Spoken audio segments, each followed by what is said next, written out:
ದೇವರ ನಾಮಕ್ಕೆ ಸ್ತೋತ್ರವಾಗಲಿ. ವರ್ಡ್ ಆಫ್ ಸಾಲ್ವೇಷನ್ ವೀಕ್ಷಿಸ್ತಿರುವಂಥ ನಿಮ್ಮೆಲ್ಲರನ್ನು ಕ್ರಿಸ್ತನ ಮಧುರ ನಾಮದಲ್ಲಿ ನಾನು ವಂದಿಸ್ತೇನೆ.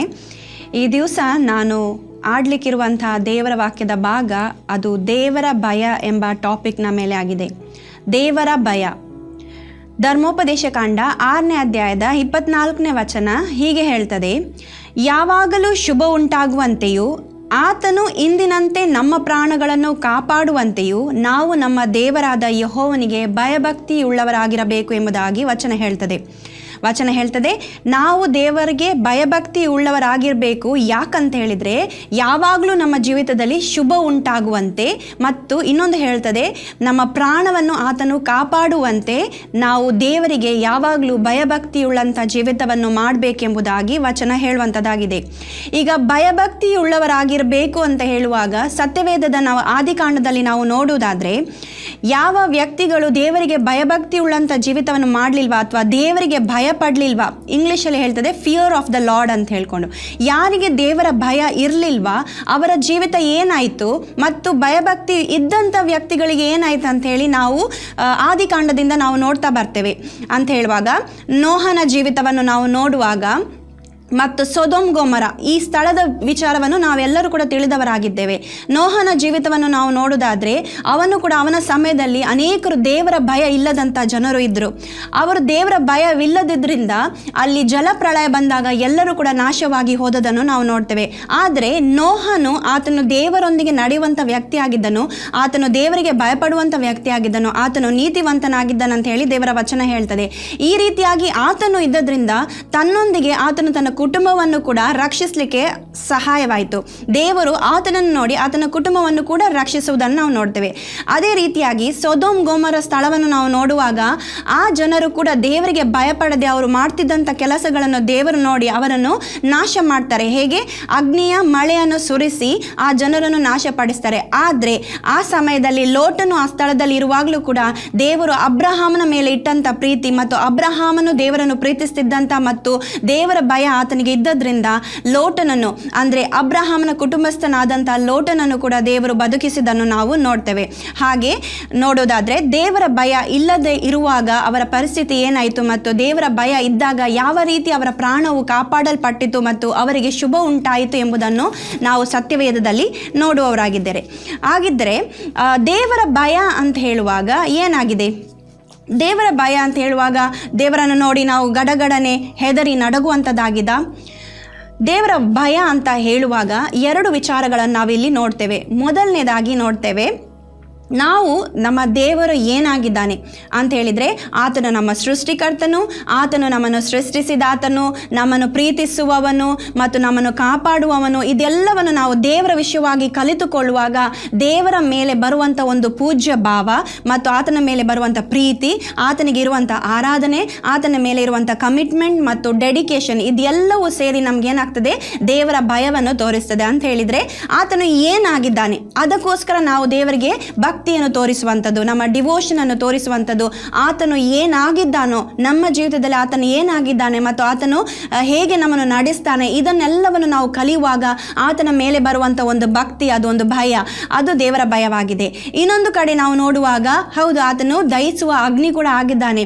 ಸೊ ಇದನ್ನು ನೆನಪು ಮಾಡಿಕೊಂಡು ನಾವು ತಪ್ಪು ಮಾಡಿದಾಗ ದೇವರು ನಮ್ಮನ್ನು ಶಿಕ್ಷಿಸ್ತಾನೆ ಎಂಬ ಒಂದು ಪರಿಜ್ಞಾನ ನಮಗೆ ಇರುವಂಥದ್ದು ಕೂಡ ದೇವರ ಭಯವಾಗಿದೆ. ಯಾಕೆ? ಯಾವಾಗ ನಾವು ದೇವರಿಗೆ ಭಯಪಡ್ತೇವೆ ನಾವು ಪಾಪದಿಂದ ದೂರ ಇರಲಿಕ್ಕೆ ನಾವು ಬಯಸ್ತೇವೆ, ನಾವು ಪಾಪ ಮಾಡಲಿಕ್ಕೆ ನಾವು ಹೋಗುವುದಿಲ್ಲ. ಈಗ ಮುಂದಿನ ಸ್ವಲ್ಪ ಹೊತ್ತಿನಲ್ಲಿ ನಾನು ಹೇಳುವಂಥ ವಿಚಾರವನ್ನು ನೀವು ತಿಳ್ಕೊಳ್ಳುವಾಗ, ನೀವು ಕಲಿಯುವಾಗ ನಿಮಗೆ ಗೊತ್ತಾಗ್ತದೆ ದೇವರ ಭಯ ಇರುವಾಗ ನಾವು ಹೇಗೆ ಪಾಪ ಮಾಡದೆ ಉಳಿತೇವೆ ಎಂಬುದಾಗಿ. ಸೊ ನಾನು ಹೇಳಿದೆ ದೇವರ ಭಯ ಅಂತ ಹೇಳಿದರೆ ಆತನು ಏನಾಗಿದ್ದಾನೋ ಎಂಬುದಾಗಿ ನಾವು ಆತನಿಗೆ ತೋರಿಸುವಂಥ ಪೂಜ್ಯ ಭಾವ, ಆ ಒಂದು ಆರಾಧನೆಯ ಭಾವ, ಒಂದು ಪ್ರೀತಿ ಮತ್ತು ಒಂದು ಕಮಿಟ್ಮೆಂಟ್, ಡೆಡಿಕೇಶನ್ ಇದೆಲ್ಲವೂ ಕೂಡ ದೇವರ ಭಯದಲ್ಲಿ ಒಂದು ಅರ್ಥ ತೋರಿಸುವುದಾದರೆ, ಇನ್ನೊಂದು ಅರ್ಥದಲ್ಲಿ ನಾವು ನೋಡ್ತೇವೆ ನಾವು ಪಾಪ ಮಾಡಿದರೆ ಆತನು ನಮ್ಮನ್ನು ಶಿಕ್ಷಿಸ್ತಾನೆ ಎಂಬ ಪರಿಜ್ಞಾನದಿಂದ ಇರುವಂಥದ್ದು ಕೂಡ ದೇವರ ಭಯ ಎಂಬುದಾಗಿ ತೋರಿಸಿ ಕೊಡ್ತದೆ. ಸೊ ಇದು 2 ವಿಚಾರಗಳನ್ನು ನಾವು ದೇವರ ಭಯದಲ್ಲಿ ನೋಡುವವರಾಗಿದ್ದೇವೆ. ಹಾಗಾದರೆ ನಮಗೆ ದೇವರ ಭಯ ಹೇಗೆ ಬರ್ತದೆ? ನಮಗೆ ದೇವರ ಭಯ ಅಥವಾ ಆತನ ಮೇಲೆ ಭಕ್ತಿ ಬರಬೇಕಾದ್ರೆ ಅದು ಹೇಗೆ ಬರ್ತದೆ ಅಂತೇಳಿ ಸತ್ಯವೇದ ನಮಗೆ ಕಲಿಸಿಕೊಡ್ತದೆ. ನಾವು ಓದೋದ್ರಿಂದ, ದೇವರ ವಾಕ್ಯವನ್ನು ಓದೋದ್ರಿಂದ ನಮಗೆ ದೇವರ ಭಯ ಬರ್ತದೆ. ನಾವು ದೇವರ ವಾಕ್ಯವನ್ನು ಕೇಳೋದ್ರಿಂದ ನಮಗೆ ದೇವರ ಭಯ ಬರ್ತದೆ. ಮತ್ತು ವಚನ ಹೇಳ್ತದೆ, ದೇವರೇ ತನ್ನ ಭಯವನ್ನು ನಮ್ಮ ಹೃದಯದಲ್ಲಿ ಇಡ್ತಾನೆ ಎಂಬುದಾಗಿ ಕೂಡ ದೇವರ ವಚನವು ಹೇಳುವಂಥದ್ದಾಗಿದೆ. ಮೊದಲನೇದಾಗಿ ನಾವು ನೋಡುವ ಧರ್ಮೋಪದೇಶ ಕಾಂಡ 17ನೇ ಅಧ್ಯಾಯದ 19ನೇ ವಚನವನ್ನು. 17ನೇ ಅಧ್ಯಾಯದ 19ನೇ ವಚನವನ್ನು ನಾನು ಓದ್ತೇನೆ.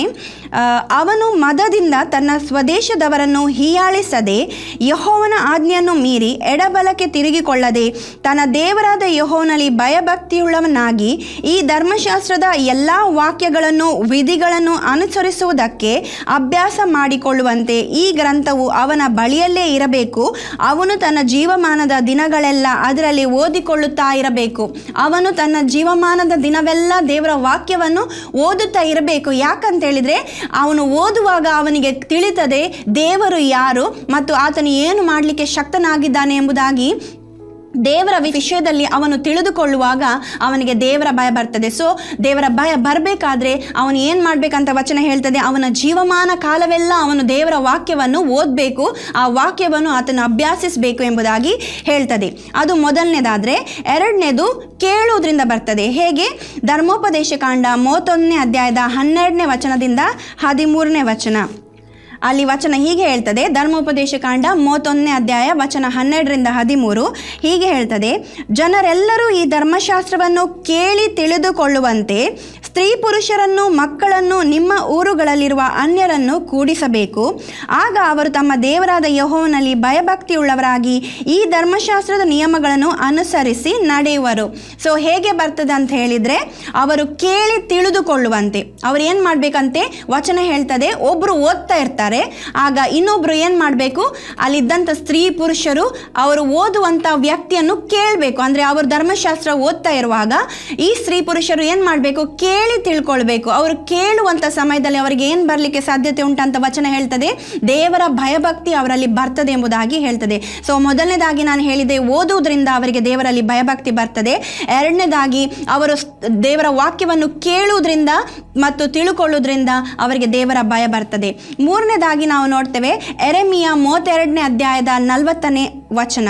ಯೆರೆಮೀಯ 32:40 ಅಲ್ಲಿ ವಚನ ಹೀಗೆ ಹೇಳ್ತದೆ, ನಾನು ನಿಮಗೆ ಹಿತ ಮಾಡುವುದನ್ನು ಬಿಟ್ಟು ವಿಮುಖನಾಗೆನು ಎಂಬ ಶಾಶ್ವತವಾದ ಒಡಂಬಡಿಕೆಯನ್ನು ಅವರೊಂದಿಗೆ ಮಾಡಿಕೊಳ್ಳುವೆನು. ಅವರು ನನ್ನಿಂದಗಲದಂತೆ ಅವರ ಹೃದಯದೊಳಗೆ ನನ್ನ ಮೇಲಿನ ಭಯಭಕ್ತಿಯನ್ನು ನೆಲೆಗೊಳಿಸುವೆನು ಎಂಬುದಾಗಿ ಹೇಳ್ತದೆ.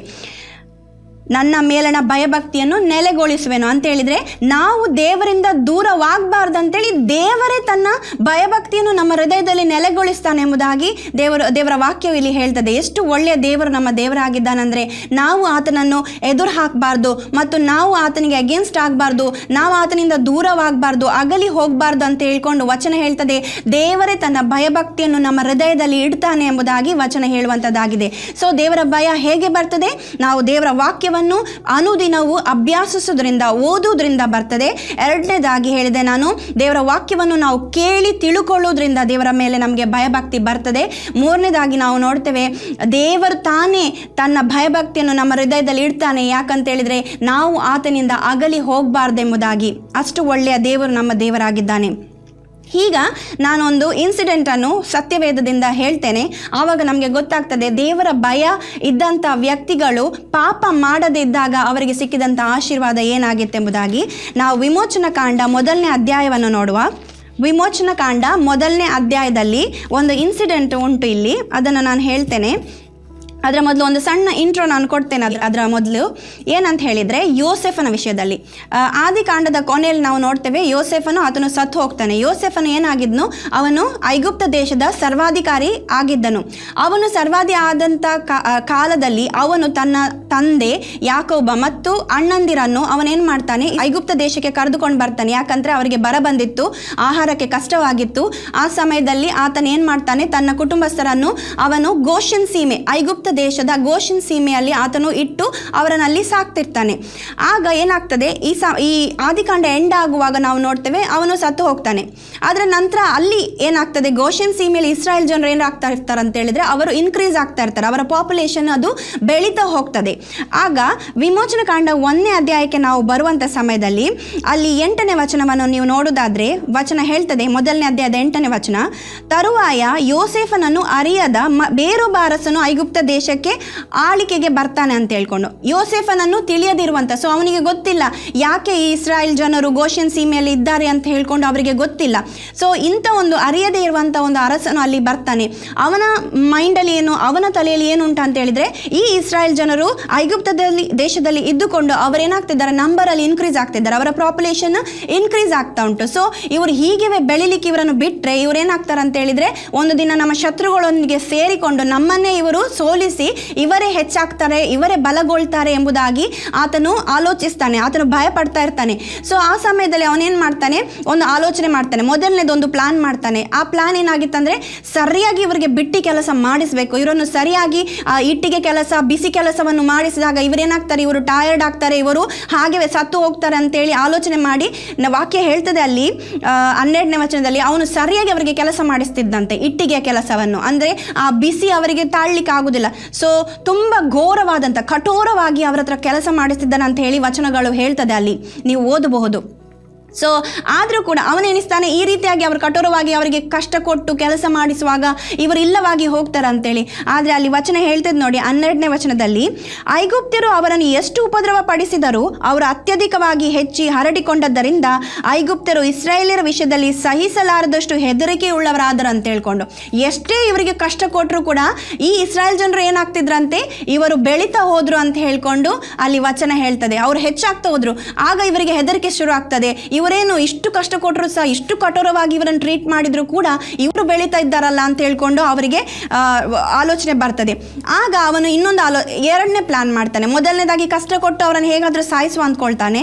ಈಗ ಅವರೇ ಎಣಿಸ್ತಾನೆ, ಎರಡನೇದಾಗಿ ಏನಂತ ಹೇಳಿದರೆ, ಈ ಗಂಡು ಮಕ್ಕಳು ಹುಟ್ಟುವಾಗಲೇ ಇವರನ್ನು ಸಾಯಿಸಿ ಬಿಡುವ ಎಂಬ ಒಂದು ಆಲೋಚನೆಯನ್ನು ಮಾಡ್ತಾ ಅವನು 15ನೇ ವಚನದಲ್ಲಿ ನಾವು ನೋಡ್ತೇವೆ, ಆತನು ಇದಲ್ಲದೆ ಐಗುಪ್ತ ದೇಶದ ಅರಸನು ಶಿಪ್ರ ಪೂಗ ಎಂಬ ಇಬ್ರಿಯ ಸೂಲಗಿತ್ತಿಯರ ಸಂಗಡ ಮಾತಾಡಿ ಅವರಿಗೆ, ನೀವು ಇಬ್ರಿಯರ ಹೆಂಗಸರಿಗೆ ಹೆರಿಗೆ ಮಾಡಿಸುವಾಗ ಅವರು ಹೆರುವುದು ಗಂಡು ಮಗುವಾಗಿದ್ದರೆ ಕೊಲ್ಲಬೇಕು, ಹೆಣ್ಣಾಗಿದ್ದರೆ ಉಳಿಸಬೇಕೆಂದು ಹೇಳ್ತಾನೆ.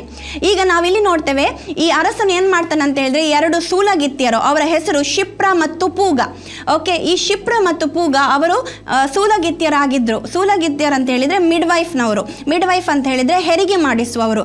ಅವರಿಗೆ ಅವರು ಕರೆದು ಏನು ಹೇಳ್ತಾನೆ, ನೀವು ಈ ಇಬ್ರಿಯ ಸ್ತ್ರೀಯರಿಗೆ ನೀವು ಹೆರಿಗೆ ಮಾಡಿಸುವಂಥ ಸಮಯದಲ್ಲಿ ನೀವು ಆ ಮಗು ಗಂಡಾಗಿದ್ದರೆ ಅವರನ್ನು ಸಾಯಿಸಬೇಕು, ಹೆಣ್ಣಾಗಿದ್ದರೆ ಅವರನ್ನು ಬಿಟ್ಟುಬಿಡಿ, ಆದರೆ ಗಂಡು ಮಗು ಆಗಿದ್ರೆ ನೀವೇನು ಮಾಡಬೇಕು, ಅವರನ್ನು ಅಲ್ಲೇ ಸಾಯಿಸಬೇಕು ಅಂತೇಳಿ ಹೇಳ್ತಾನೆ. ಓಕೆ, ಆದರೆ ವಚನ ಹೇಳ್ತದೆ ನೋಡಿ 16ನೇ ವಚನದಲ್ಲಿ, ಅವರಿಗೆ ನೀವು ಇಬ್ರಿಯರ ಹೆಂಗಸರಿಗೆ ಹೆರಿಗೆ ಮಾಡಿಸುವಾಗ ಅವರು ಹೆರುವುದು ಗಂಡು ಮಗುವಾಗಿದ್ದರೆ ಕೊಲ್ಲಬೇಕು, ಹೆಣ್ಣಾಗಿದ್ದರೆ ಉಳಿಸಬೇಕು ಎಂದು ಹೇಳಿದನು. ಆದರೆ ಸೂಲಗಿತ್ತಿಯರು ಏನು ಮಾಡ್ತಾರೆ ನೋಡಿ, ಅಲ್ಲಿ ವಚನ ಸ್ಪಷ್ಟಪಡಿಸ್ತದೆ. ಈಗ ಬರ್ತದೆ ನೋಡಿ ಟಾಪಿಕ್. ಆದರೆ ಸೂಲಗಿತ್ತಿಯರು ದೇವರಿಗೆ ಭಯಪಡುವವರಾದದರಿಂದ ಐಗುಪ್ತ್ಯರ ಅರಸನ ಮಾತಿನಂತೆ ಮಾಡದೆ ಗಂಡು ಮಕ್ಕಳನ್ನೂ ಉಳಿಸಿದರು ಅಂತ ಹೇಳಿ ಹೇಳ್ತದೆ ನೋಡಿ. ಅವರಿಗೇನಿತ್ತಂತೆ, ಅವರಿಗೆ ದೇವರ ಭಯ ಇತ್ತು. ಈ ಸೂಲಗಿತ್ತಿಯರಿಗೆ, ಶಿಪ್ರ ಮತ್ತು ಪೂಗ ಇವರಿಬ್ಬರಿಗೆ ಏನಿತ್ತಂತೆ, ದೇವರ ಭಯವಿದ್ದರಿಂದ ಇವರು ಏನು ಮಾಡಲಿಲ್ಲಂತೆ, ಗಂಡು ಮಕ್ಕಳನ್ನು ಅವರು ಕೊಲ್ಲಿಸಲಿಲ್ಲ, ಅವರು ಕೊಲ್ಲಿಲ್ಲ, ಅವರು ಸಾಯಿಸಲಿಲ್ಲ, ಬದಲಾಗಿ ಅವರನ್ನು ಕೂಡ ಉಳಿಸಿದ್ರು ಹೆಣ್ಣು ಮಕ್ಕಳ ಜೊತೆಗೆ ಎಂಬುದಾಗಿ ನಾವು ಇಲ್ಲಿ ಸತ್ಯವೇದದಲ್ಲಿ ನೋಡ್ತಾ ಇದ್ದೇವೆ. ಅವರಿಗೆ ಏನಿತ್ತಂತೆ, ದೇವರ ಭಯ ಇದ್ದದ್ರಿಂದ ಅವರು ಏನು ಮಾಡಲಿಲ್ಲಂತೆ, ಅವರಿಗೆ ಪಾಪ ಮಾಡಲಿಕ್ಕೆ ಸಾಧ್ಯವಾಗಲಿಲ್ಲ. ಅವರು ಪಾಪ ಮಾಡಲಿಲ್ಲ, ಯಾಕಂತೇಳಿದರೆ ಅವರಿಗೆ ದೇವರ ಭಯ ಇತ್ತು. ಆದ್ದರಿಂದಾಗಿ ಅವರು ಪಾಪ ಮಾಡಲಿಲ್ಲ. ಈಗ ಅವರು ಪಾಪ ಮಾಡಲಿಲ್ಲದೆ ಇರುವಂಥದ್ದನ್ನು ದೇವರು ನೋಡಿದಾಗ ನೋಡಿ ಈಗ ಯಾವ ರೀತಿಯಾಗಿ ಅವರ ಮೇಲೆ ಆಶೀರ್ವಾದ ಬರ್ತದೆ ಎಂಬುದಾಗಿ 18ನೇ ವಚನವನ್ನು ನಾನು ಓದ್ತೇನೆ. ಆಗ ಐಗುಪ್ತ್ಯರ ಅರಸನು ಅವರನ್ನು ಕರೆಸಿ, ನೀವು ಅವರ ಗಂಡು ಮಕ್ಕಳನ್ನು ಉಳಿಸಿದ್ದೇನು, ಹೀಗೆ ಯಾಕೆ ಮಾಡಿದಿರಿ ಎಂದು ಕೇಳಲು. ಈಗ ಅರಸನು ಏನು ಮಾಡ್ತಾನೆ, ಅರಸನಿಗೆ ಯಾರಾದರೂ ಬಂದು ಈಗ ಹೇಳಿದ್ದಾರೆ ಏನಂಥೇಳಿ, ಇಬ್ರಿಯರ ಗಂಡು ಮಕ್ಕಳು ಕೂಡ ಉಳಿತಾ ಇದ್ದಾರೆ, ಅವರೇನು ಸಾಯ್ತಾ ಇಲ್ಲ ಅಂತೇಳಿ ಹೇಳುವಾಗ ಇವನಿಗೆ ಏನಾಗಬೇಕಿತ್ತು, ಈಗ ಅರಸನೊಬ್ಬ ಅವನು ಹೇಳಿದ ಕಮಾಂಡನ್ನು ಇವರು ಒಂದು ವೇಳೆ ಫಾಲೋ ಮಾಡಲಿಲ್ಲದ್ರೆ ಅವನಿಗೆ ಕೋಪ ಬರಬೇಕಿತ್ತು. ಕೋಪ ಬಂದು ಆತನು ಏನಾದರೂ ಒಂದು ಪನಿಷ್ಮೆಂಟ್ ಕೊಡಬೇಕಿತ್ತು, ಇವರನ್ನು ಸಾಯಿಸಬೇಕಿತ್ತು ಅಥವಾ ಸೆರೆಮನೆಗೆ ಹಾಕಬೇಕಿತ್ತು. ಆದರೆ ಇಲ್ಲಿ ವಚನ ಹೇಳ್ತದೆ ಅವನೇನಂತೆ ಅವರನ್ನು ಕರೆಸಿ ನೋಡಿ, ದೇವರು ನೋಡಿ ಹೇಗೆ ಅವನ ಮೈಂಡನ್ನು ಕಾಮಾಗಿ ಇಟ್ಟಿದ್ದಾರೆ. ಅವನಿಗೆ ಸಿಟ್ಟು ಬರಬೇಕಿತ್ತು, ಆದರೆ ದೇವರು ಅವನ ಮೈಂಡನ್ನು ಕಂಟ್ರೋಲ್ ಮಾಡ್ಕೊಂಡಿದ್ದಾರೆ, ಅವನ ಸಿಟ್ಟು ಬರದಂಥ ರೀತಿಯಲ್ಲಿ ಕಂಟ್ರೋಲ್ ಮಾಡಿಟ್ಟಿದ್ದಾರೆ. ಈಗ ಅವನು ಕೇಳ್ತಾ ಇದ್ದಾನೆ ಸೂಲಗಿತ್ತಿಯರಿಗೆ, ನೀವು ಯಾಕೆ ಅವರನ್ನು ಉಳಿಸಿದ್ರಿ ನೀವು ಅಂತ ಹೇಳಿ ಒಂದು ಚಂದ ರೀತಿಯಲ್ಲಿ ಆತನು ಕೇಳ್ತಾ ಇದ್ದಾನೆ. ಯಾಕೆ ನೀವು ಅವರನ್ನು ಉಳಿಸಿದ್ರಿ, ನೀವು ಯಾಕೆ ಹೀಗೆ ಮಾಡಿದ್ರಿ ಅಂತ ಹೇಳ್ಕೊಂಡು ಈಗ ಅವನು ಅವರ ಹತ್ರ ಕೇಳ್ತಾ ಇದ್ದಾನೆ. ಓಕೆ, ಸೊ ದೇವ್ರು ಏನು ಮಾಡಿದ್ದಾರೆ, ಅವನಿಗೆ ಸಿಟ್ಟು ಬರದಂಥ ರೀತಿಯಲ್ಲಿ ಅವನ ಮೈಂಡನ್ನು ಕಂಟ್ರೋಲ್ ಮಾಡಿಟ್ಟಿದ್ದಾರೆ ಅಂತ ಹೇಳಿ ನಾವು ಅರ್ಥ ಮಾಡ್ಕೊಳ್ಬೋದು. ಆಗ ನೋಡಿ ಇಬ್ರಿಯರ ಸ್ತ್ರೀಯರು ನೋಡಿ, ಈಗ ದೇವರಿಗೆ ಭಯಪಡುವವರು ಏನು ಆಗಿರ್ತಾರಂತೆ, ಅವರಿಗೆ ಜ್ಞಾನ ಇರ್ತದೆ ಅಂತೇಳಿ ವಚನ ಹೇಳ್ತದಲ್ಲ ನೋಡಿ. ಕೀರ್ತನೆ 111:10 ವಚನ ಹೇಳ್ತದೆ, ಯೆಹೋವನ ಭಯ ಜ್ಞಾನಕ್ಕೆ ಮೂಲ ಅಂತ ಹೇಳ್ಕೊಂಡು. ಅಂದರೆ ಯಾರಿಗೆ ದೇವರ ಭಯ ಇರ್ತದ ಅವರಿಗೆ ಏನಿರ್ತದೆ, ಜ್ಞಾನ ಇರ್ತದೆ. ಈಗ ಆ ಜ್ಞಾನ ನಾವು ಇಲ್ಲಿ ನೋಡ್ತಾ ಇದ್ದೇವೆ ಸೂಲಗಿತ್ತಿಯರಲ್ಲಿ. ಅವರೇನು ಉತ್ತರ ಕೊಡ್ತಾರೆ ನೋಡಿ. ಯಾವಾಗ ಅರಸನು ಕೇಳ್ತಾನೆ ನೀವು ಯಾಕೆ ಹೀಗೆ ಮಾಡಿದ್ರೆ ಅಂತ ಹೇಳುವಾಗ ಅಲ್ಲಿ ಇಬ್ರಿಯರ ಸ್ತ್ರೀಯರ ಉತ್ತರ ನೋಡಿ ಅಂತೆ. ಇಬ್ರಿಯರ ಸ್ತ್ರೀಯರು ಐಗುಪ್ತ ಸ್ತ್ರೀಯರಂತೆ. ಅವ್ರು ಹೇಳೋದೀಗೇನು, ಈ ಇಬ್ರಿಯರ ಸ್ತ್ರೀಯರು ಐಗುಪ್ತ ಸ್ತ್ರೀಯರ ಹಾಗೆ ಅಲ್ಲ, ಅವರು ಚುರುಕಾಗಿದ್ದಾರೆ. ಅವರು ಸೂಲಗಿತ್ತಿಯು ತಮ್ಮ ಹತ್ತಿರ ಬರುವುದಕ್ಕೆ ಮುಂಚೆಯೇ ಹೆರುವರು ಎಂದು ಹೇಳ್ತಾರೆ. ಫರೋಹನಿಗೆ ಅವನಿಗೆ ಏನು ಕೂಡ ಹೇಳಲಿಕ್ಕೆ ಆಗೋದಿಲ್ಲ, ಯಾಕಂದರೆ ಅವನಿಗೆ ಗೊತ್ತುಂಟು ಅವನು ಎಷ್ಟು ಕಷ್ಟ ಕೊಡ್ತಾ ಇದ್ದಾನೆ ಆ ಜನರಿಗೆ ಎಂಬುದಾಗಿ. ಸ್ತ್ರೀಯರಿಗೆ ಮತ್ತು ಗಂಡಸರಿಗೆ ಎಷ್ಟು ಆತನು ಕಷ್ಟ ಕೊಟ್ಟು ಕಠೋರವಾಗಿ ಕೆಲಸ ಮಾಡಿಸ್ತಾನೆ ಅಂತ ಹೇಳಿ ಗೊತ್ತುಂಟು. ಸೊ ಅವರು ಅದೇ ಒಂದು ಟಾಪಿಕನ್ನು ಇಟ್ಕೊಂಡು ಅವರು ಈಗ ಅದೇ ರೀಸನನ್ನು ಕೊಡ್ತಾ ಇದ್ದಾರೆ. ಅದನ್ನೇ ಒಂದು ಎಕ್ಸ್ಕ್ಯೂಸ್ ಆಗಿ ಅವರು ಹೇಳ್ತಾ ಇದ್ದಾರೆ. ಏನಂತ ಹೇಳಿದರೆ, ಅವರು ಈ ಇಬ್ರಿಯರ ಸ್ತ್ರೀಯರು ಐಗುಪ್ತರ ಸ್ತ್ರೀಯರ ಹಾಗೆ ಅಲ್ಲ. ಐಗುಪ್ತರ ಸ್ತ್ರೀಯರೇನು ಕೂತ್ಕೊಂಡು ಅವರು ಇರ್ತಾರೆ, ಯಾವಾಗಲೂ ಅವ್ರು ರಿಲ್ಯಾಕ್ಸ್ಡ್ ಆಗಿರ್ತಾರೆ. ಈ ಇಬ್ರಿಯರ ಸ್ತ್ರೀಯರು ಅವರ ಹಾಗೆ ಅಲ್ಲ, ಅವರು ಚುರುಕಾಗಿದ್ದಾರೆ, ಅವರು ತುಂಬ ಕಷ್ಟಪಟ್ಟು ಕೆಲಸ ಮಾಡುವವರು. ಆದ್ದರಿಂದ ಈ ನಾವು ಅವರ ಹತ್ರ ಹೆರಿಗೆ ಮಾಡಲಿಕ್ಕೆ ಹೋಗುವ ಮೊದಲೇ ಅವರು ಏನು ಮಾಡ್ತಾರಂತೆ, ಅವರು ಮಗುವನ್ನು ಹೆತ್ತು ಬಿಟ್ಟು ಆಗಿರ್ತದೆ, ಆಗ ನಮಗೇನು ಮಾಡಲಿಕ್ಕೆ ಆಗೋದಿಲ್ಲ ಎಂಬುದಾಗಿ ಆ ಒಂದು ರೀಸನನ್ನು ಕೊಡ್ತಾರೆ. ಉದಾಹರಣೆಗೆ ನಾವು ನೋಡುವಾಗ ಈ ಲಾಸ್ಟ್ ಟ್ರೈಮೆಸ್ಟರಲ್ಲಿ, ಪ್ರೆಗ್ನೆನ್ಸಿಯ ಲಾಸ್ಟ್ ಟ್ರೈಮೆಸ್ಟರ್, 3rd ಟ್ರೈಮೆಸ್ಟರಲ್ಲಿ ನಾವು ನೋಡ್ತೇವೆ ಡಾಕ್ಟರ್ಸ್ನವರು ಎಂತ ಅಡ್ವೈಸ್ ಮಾಡ್ತಾರೆ ಪ್ರೆಗ್ನೆಂಟ್ ಲೇಡೀಸ್ಗೆ, ನೀವು ಎಕ್ಸಸೈಸ್ ಮಾಡಬೇಕು, ನೀವು ವಾಕಿಂಗ್ ಮಾಡಬೇಕು, ಆಗ ನಿಮಗೆ ಡೆಲಿವರಿ ಈಸಿಯಲ್ಲಿ ಆಗ್ತದೆ ಅಂತ ಹೇಳ್ತಾರಲ್ವಾ. ಅದೇ ರೀತಿಯಲ್ಲಿ ಇವರು ನೋಡಿ, ಇಬ್ರಿಯರ್ ಸ್ತ್ರೀಯರಿಗೆ ಅವರಿಗೆ ಸರಿ ಕೆಲಸ ಕೊಡುವಂಥದ್ದು ಬುದ್ಧಿ ಇವರದಾಗಿತ್ತು. ಸೊ ಸರಿಯಾಗಿ ಕೆಲಸ ಮಾಡುವಾಗ ಅವ್ರಿಗೆ ಏನಾಗ್ತಿತ್ತು, ಅದೊಂದು ಒಳ್ಳೆ ರೀಸನ್ನೇ ಹೌದು. ಏನಂತ ಹೇಳಿದರೆ, ಅವರು ಹೆರಿಗೆ ಮಾಡಲಿಕ್ಕೆ ಹೋಗೋ ಮೊದಲೇ ಅವರಿಗೆ ಹೆರಿಗೆ ಆಗ್ತಿತ್ತು, ಯಾಕಂದರೆ ಅವರು ಅಷ್ಟು ಗಟ್ಟಿಮುಟ್ಟಾಗಿದ್ದರು ಮತ್ತು ಚುರುಕಾಗಿದ್ದರು ಎಂಬುದಾಗಿ ವಚನ ಅಲ್ಲಿ ಹೇಳುವಂಥದ್ದನ್ನು ನಾವು ನೋಡ್ತೇವೆ. ನೋಡಿ, ಈಗ ಹೇಳ್ತದೆ 20ನೇ ವಚನದಲ್ಲಿ, ದೇವರು ಆ ಸೂಲಗಿತ್ತಿಯರಿಗೆ ಹಿತವನ್ನು ಮಾಡಿದನು ಎಂಬುದಾಗಿ. ದೇವರು ಏನು ಮಾಡಿದನಂತೆ, ಸೂಲಗಿತ್ತಿಯರಿಗೆ ಹಿತವನ್ನು ಮಾಡಿದನು. ಈಗ ನಾವು ನೋಡ್ತೇವೆ ಅಲ್ಲಿ ಯಾಕೆ ಅವನಿಗೆ ಸಿಟ್ಟು ಬರಲಿಲ್ಲ ಎಂಬುದಾಗಿ, ಯಾಕೆ ಫರೋಹನಿಗೆ ಸಿಟ್ಟು ಬರಲಿಲ್ಲ ಅಂತ ಹೇಳಿ ನಾವು ನೋಡೋದಾದರೆ, ದೇವರು ಆ ಸೂಲಗಿತ್ತಿಯರಿಗೆ ಹಿತವನ್ನು ಮಾಡಿದ್ದು, ದೇವರೇ ಆ ಫರೋಹನ ಒಂದು ಮೈಂಡನ್ನು ಕಂಟ್ರೋಲ್ ಮಾಡಿ ಇಟ್ಟದಂತ ಹೇಳಿ ನಾವಿಲ್ಲಿ ತಿಳ್ಕೊಳ್ಬೋದು. ಸೊ ವಚನ ಹೇಳ್ತದೆ, ಮೊದಲನೇದಾಗಿ ದೇವರು ಆ ಸೂಲಗಿತ್ತಿಯರಿಗೆ ಏನು ಮಾಡಿದ್ರಂತೆ, ಅವರಿಗೆ ಹಿತವನ್ನು ಮಾಡಿದನು. 21ನೇ ವಚನಕ್ಕೆ ಬರುವಾಗ ಅಲ್ಲಿ ಹೇಳ್ತದೆ, ಅವರು ದೇವರಿಗೆ ಭಯಪಟ್ಟದ್ರಿಂದ ಆತನು ಅವರಿಗೆ ವಂಶಾಭಿವೃದ್ಧಿಯನ್ನು ಉಂಟು ಮಾಡಿದನು. ಎರಡನೇದಾಗಿ ಆಶೀರ್ವಾದ, ವಂಶಾಭಿವೃದ್ಧಿ ಅವರಿಗೆ ಆಗುತ್ತದೆ. ಮತ್ತು ವಚನ ಕಂಟಿನ್ಯೂ ಹೀಗೆ ಆಗ್ತದೆ, ಇದಲ್ಲದೆ ಇಸ್ರಾಯೇಲ್ಯರು ಹೆಚ್ಚಿ ಬಲಗೊಂಡರು. ಅವರು ಹೆಚ್ಚಿದ್ರು, ಅವರು ಬಲಗೊಂಡರು. ಸೊ 4 ಆಶೀರ್ವಾದವನ್ನು ಈ ಸೂಲಗಿತ್ತಿಯರಿಂದ ಅವರು ಪಡೆದುಕೊಂಡದನ್ನು ನಾವು ನೋಡ್ತೇವೆ. ದೇವರಿಗೆ ಭಯಪಡುವಂಥ ಈ ಸೂಲಗಿತ್ತಿಯರು ಪಾಪ ಮಾಡದೆ ಹೋದಾಗ, ದೇವರಿಗೆ ಭಯಪಟ್ಟು ಅವರು ಈ ಪಾಪವನ್ನು ಮಾಡದೆ ಹೋದಾಗ ದೇವರು ಯಾವ ರೀತಿಯಲ್ಲಿ ಅವರಿಗೆ ಹಿತವನ್ನು ಮಾಡಿದನು, ಮಾತ್ರವಲ್ಲದೆ ಅವರ ವಂಶಾಭಿವೃದ್ಧಿ ಆಗ್ತದೆ, ಅವರು ಹೆಚ್ಚುತ್ತಾರೆ ಮತ್ತು ಅವರು ಹೆಚ್ಚಾಗಿ ಬಲಗೊಳ್ತಾರೆ ಎಂಬುದಾಗಿ ವಚನ ಅಲ್ಲಿ ಹೇಳುವುದನ್ನು ನಾವು ನೋಡ್ತೇವೆ. ಸೊ ಇಲ್ಲಿ ನಾವು ಅರ್ಥ ಮಾಡ್ಕೊಳ್ತೇವೆ ಏನಂತ ಹೇಳಿದರೆ, ದೇವರ ಭಯ ಒಬ್ಬ ವ್ಯಕ್ತಿಗೆ ಇರುವಾಗ ಏನಾಗ್ತದೆ, ಅವನು ಪಾಪ ಮಾಡುವುದಿಲ್ಲ, ಅವನು ದೇವರ ಆಜ್ಞೆಗೆ ಅವನು ಒಳಗೊಳ್ತಾನೆ ಮತ್ತು ಅದರಿಂದ ಅವನಿಗೆ ಏನಾಗ್ತದೆ, ಶುಭವೇ ಉಂಟಾಗ್ತದೆ ಮತ್ತು ಅವನ ಪ್ರಾಣವು ಕಾಪಾಡಲ್ಪಡ್ತದೆ ಎಂಬುದಾಗಿ. ಕೊನೆಯದಾಗಿ ನಾನು ಒಂದು ವಚನ ಹೇಳಿ ನಾನು ಮುಗಿಸ್ತೇನೆ. ಏನಂತ ಹೇಳಿದರೆ, ನಾವು ದೇವರ ಭಯಭಕ್ತಿಯಿಂದ ಜೀವಿಸುವಾಗ ನಮಗೆ ಏನಾಗ್ತದೆ, ನಮಗೆ ಏನು ಸಿಗ್ತದೆ, ನಾವು ದೇವರಿಗೆ ಭಯಭಕ್ತಿಯ ಜೀವಿತವನ್ನು ಮಾಡುವಾಗ. ಅಲ್ಲಿ ಜ್ಞಾನೋಕ್ತಿಗಳು 22ನೇ ಅಧ್ಯಾಯದ 4ನೇ ವಚನ ಹೇಳ್ತದೆ, ನಮಗೆ ದೇವರ ಭಯ ಇದ್ದರೆ ನಮಗೆ ಧನ, ಮಾನ, ಜೀವವು ಅದು ಬಹುಮಾನವಾಗಿ ಕೊಡಲ್ಪಡ್ತದೆ ಎಂಬುದಾಗಿ. ಏನೆಲ್ಲ ಸಿಗ್ತದೆ, ನಮಗೆ ದೇವರ ಮೇಲೆ ಭಯ ಇರುವುದಾದರೆ ನಮಗೆ ಧನ ಅಂತ ಹೇಳಿದರೆ ಐಶ್ವರ್ಯ, ಮಾನ ಅಂತ ಹೇಳಿದರೆ ಗೌರವ ಮತ್ತು ಜೀವ ಅಂತ ಹೇಳಿದರೆ ನಿತ್ಯ ಜೀವವು ನಮಗೆ ಕೊಡಲ್ಪಡ್ತದೆ ಎಂಬುದನ್ನು ನಾವು ಅರ್ಥ ಮಾಡಿಕೊಳ್ಬೋದು. ಹಾಗಾದರೆ ದೇವರ ಭಯ ನಮಗೆಲ್ಲರಿಗೂ ಕೂಡ ಇರಲೇಬೇಕು. ದೇವರು ಏನಾಗಿದ್ದಾನೆ ಮತ್ತು ನಾವು ಪಾಪ ಮಾಡಿದಾಗ ದೇವರು ನಮ್ಮನ್ನು ಶಿಕ್ಷಿಸ್ತಾನೆ ಎಂಬ ಒಂದು ಭಯ ನಮಗೆ ಇರುವಾಗ ನಾವು ಪಾಪದಿಂದ ದೂರವಾಗಿರ್ತೇವೆ. ಯಾವಾಗ ನಾವು ಪಾಪದಿಂದ ದೂರವಾಗಿರ್ತೇವ ನಾವು ಪಾಪವನ್ನು ಮಾಡುವುದಿಲ್ಲ ಮತ್ತು ದೇವರ ಆಶೀರ್ವಾದಕ್ಕೆ ಪಾತ್ರರಾಗಿರ್ತೇವೆ. ಅದು ಯಾವ ಆಶೀರ್ವಾದ ಅಂತ ಹೇಳಿದರೆ ನಮಗೆ ಧನವಿರ್ತದೆ, ಮಾನವಿರ್ತದೆ ಮತ್ತು ಜೀವವಿರ್ತದೆ. ಯಾವ ರೀತಿಯಲ್ಲಿ ಧರ್ಮೋಪದೇಶ ಕಾಂಡ 6ನೇ ಅಧ್ಯಾಯದ 24ನೇ ವಚನವು ಹೇಳುತ್ತಾ, ಯಾವಾಗಲೂ ಶುಭ ಉಂಟಾಗುವಂತೆಯೂ ಆತನು ಇಂದಿನಂತೆ ನಮ್ಮ ಪ್ರಾಣಗಳನ್ನು ಕಾಪಾಡುವಂತೆಯೂ ನಾವು ನಮ್ಮ ದೇವರಾದ ಯೆಹೋವನಿಗೆ ಭಯಭಕ್ತ ಉಳ್ಳವರಾಗಿರಬೇಕು ಎಂಬುದಾಗಿ ಹೇಳಿದಂತೆ ನಮ್ಮೆಲ್ಲರ ಜೀವಿತವೂ ಕೂಡ ಈ ರೀತಿಯಾಗಿ ಭಯಭಕ್ತಿ ಉಳ್ಳದ್ದಾಗಿದ್ದು ನಮ್ಮ ಜೀವಿತಕ್ಕೆ ಯಾವಾಗಲೂ ಶುಭ ಉಂಟಾಗಲಿ ಮತ್ತು ನಮ್ಮ ಪ್ರಾಣವು ಕಾಪಾಡಲ್ಪಡಲಿ ಎಂಬುದಾಗಿ ಹೇಳ್ತಾ ನನ್ನ ಮಾತುಗಳನ್ನು ಮುಗಿಸ್ತೇನೆ. ಪ್ರಾರ್ಥನೆ ಮಾಡುವ. ಪರಿಶುದ್ಧನಾದಂಥ ನಮ್ಮ ತಂದೆಯಾದ ದೇವರೇ, ಸ್ವಾಮಿ ಅಪ್ಪ ಕರ್ತನೆ, ಈ ಸಮಯದಲ್ಲಿ ಕರ್ತನೆ ನಿನ್ನ ವಾಕ್ಯವನ್ನು ನಾವು ಧ್ಯಾನಿಸುವಂಥ ಭಾಗ್ಯವನ್ನು ಕೊಟ್ಟದಕ್ಕಾಗಿ ನಿನಗೆ ನಾವು ಸ್ತೋತ್ರವನ್ನು ಸಲ್ಲಿಸ್ತೇವೆ ಸ್ವಾಮಿ. ಹೌದು ಸ್ವಾಮಿ, ನಾವು ದೇವರ ಭಯ ಉಳ್ಳವರಾಗಿರಬೇಕೆಂಬುದಾಗಿ ನೀನು ನಮಗೆ ಈ ಒಂದು ಇನ್ಸಿಡೆಂಟಿಂದ ಕಲಿಸಿಕೊಟ್ಟಿರ್ತೀವಿ ಸ್ವಾಮಿ. ಯಾವ ರೀತಿಯಾಗಿ ಶಿಪ್ರ ಮತ್ತು ಪೂಗ ಸ್ವಾಮಿ ದೇವರಿಗೆ ಭಯಪಟ್ಟದರಿಂದ ಯಾವ ಆಶೀರ್ವಾದಕ್ಕೆ ಪಾತ್ರರಾದರು ಎಂಬುದನ್ನು ನಾವು ವಾಕ್ಯದ ಮುಖಾಂತರ ನೋಡಿದ್ವೋ ರಾಜೇಶ್ವೇ. ಅದೇ ರೀತಿಯಾಗಿ ಸ್ವಾಮಿ ನಾವು ಕೂಡ ನಮ್ಮ ಜೀವಿತದಲ್ಲಿ ನಿನಗೆ ಭಯಪಡುವವರಾಗಿದ್ದು ಸ್ವಾಮಿ, ನಿನ್ನಲ್ಲಿ ಭಕ್ತಿ ಉಳ್ಳವರಾಗಿದ್ದು ಕರ್ತನೆ ಸ್ವಾಮಿ, ನಮ್ಮ ಜೀವಿತಕ್ಕೆ ಯಾವಾಗಲೂ ಶುಭವನ್ನೇ ಹೊಂದುವಂತೆ ಮತ್ತು ಯಾವಾಗಲೂ ನಿನ್ನಿಂದ ನಮ್ಮ ಪ್ರಾಣವು ಕಾಪಾಡಲ್ಪಡಲಿಕ್ಕಾಗುವಂತೆ, ಯಾವಾಗಲೂ ಸ್ವಾಮಿ ನಾವು ದೇವರಲ್ಲಿ ಭಯಭಕ್ತಿಯುಳ್ಳಂಥ ಜೀವಿತವನ್ನು ಮಾಡಲಿಕ್ಕಾಗುವಂತೆ ನೀವು ಈ ವಾಕ್ಯವನ್ನು ಕೇಳಿದಂಥ ಒಬ್ಬೊಬ್ಬರನ್ನು ಕೂಡ ಹೇರಳವಾಗಿ ಆಶೀರ್ವದಿಸಿ ಆಶೀರ್ವಾದಕ್ಕೆ ಅವರೆಲ್ಲರೂ ಕೂಡ ಪಾತ್ರರಾಗಲಿಕ್ಕಾಗುವಂತೆ ಸಹಾಯ ಮಾಡಬೇಕಾಗಿ ಯೇಸುವಿನ ಪರಿಶುದ್ಧ ನಾಮದಲ್ಲಿ ನಾನು ಬೇಡಿ ಹೊಂದಿದ್ದೇನೆ ನಮ್ಮ ತಂದೆಯಾದ ದೇವರೇ, ಆಮೆನ್. ಇರಲೇಬಾರದು ಸಭೆಯೂ ಇಲ್ಲದ ಗ್ರಾಮ ಇರಬಾರದೆಲ್ಲಿಯೂ, ವಾರ್ತೆ ತಲುಪದ ಊರು ಇರಲೇಬಾರದು ಸಭೆಯೂ ಇಲ್ಲದ ಗ್ರಾಮ ಇರಬಾರದೆಲ್ಲಿಯೂ. ಇದುವೇ